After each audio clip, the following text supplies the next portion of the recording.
I had already stepped out of my old life when the phone began to tremble in my hand. One buzz, then another.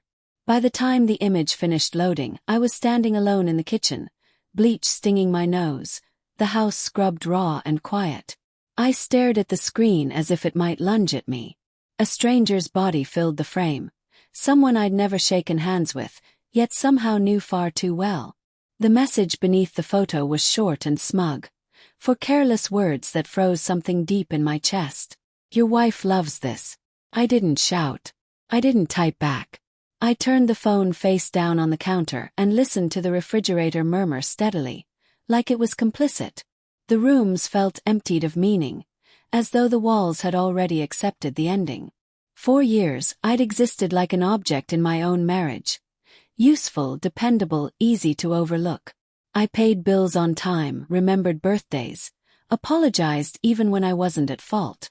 Lena perfected the skill of vanishing while sitting right across from me, her thumbs glowing at late-night messages she claimed were from the office. I chose to believe her because belief was simpler than admitting I was being erased a little more every day. Became safe, predictable, and predictable people are easy to betray. When affection thinned, I doubled my efforts.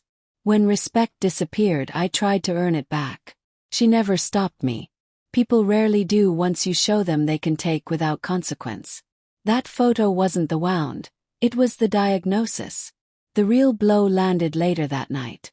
I came home early, a deviation from habit, and immediately felt something was wrong.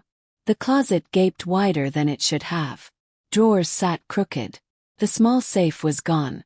It was as if my name had been carefully peeled off the future I was paying for. She hadn't even waited for a clean exit. She must have expected chaos, pleading, rage, explanations. Instead, something in me went still.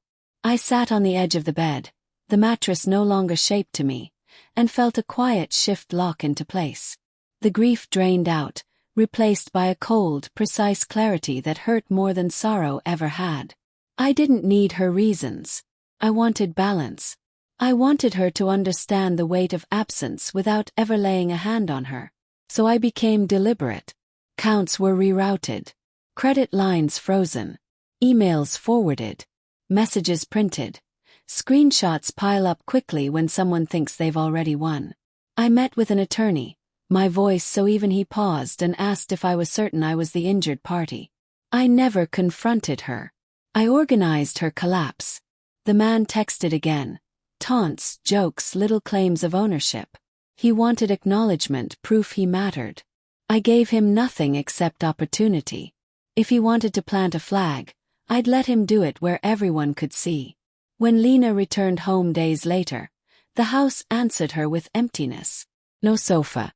No television. No photographs of a life she no longer belonged to. Just hollow rooms and echo. On the living room wall hung a single framed image, the one he'd sent me, blown up just enough to strip it of bravado and leave only shame. Beneath it, printed neatly, waited a simple sentence. Hope it was worth it. Her scream cracked the air. Neighbors would later say it sounded like something snapping in half. She ran down the hallway, calling my name as though it still answered to her. Didn't. In the bedroom she found the last pieces. The bed bare. The walls stripped. On the pillow where I used to sleep smaller than my share lay an envelope, placed with care. Her hands shook as she opened it. Inside were copies. Messages, hotel bills, transfers, timelines. The late nights she swore were meetings, all annotated in my handwriting. Precise. Unforgiving. The final page said everything else. Filed first. You'll be served tomorrow. What you took was already mine. Her knees gave out before the paper touched the floor. I wasn't there to witness it. I was already somewhere quiet, watching evening light soften a clean window. My phone buzzed once more. An unfamiliar number, no image this time. Just panic spilling through words. Threats lose their power when the battle has already ended. I shut the phone off. People imagine revenge as noise and fire. It isn't. Real revenge is subtraction. It's removing yourself so thoroughly that the person who wronged you is left alone with what they've done. I didn't steal her world. I let her see it without me in it. And when she finally understood what she'd traded permanence for impulse, there was nothing left to bargain over. Only silence. Only consequences. And me, intact again, moving forward without fear, finally full.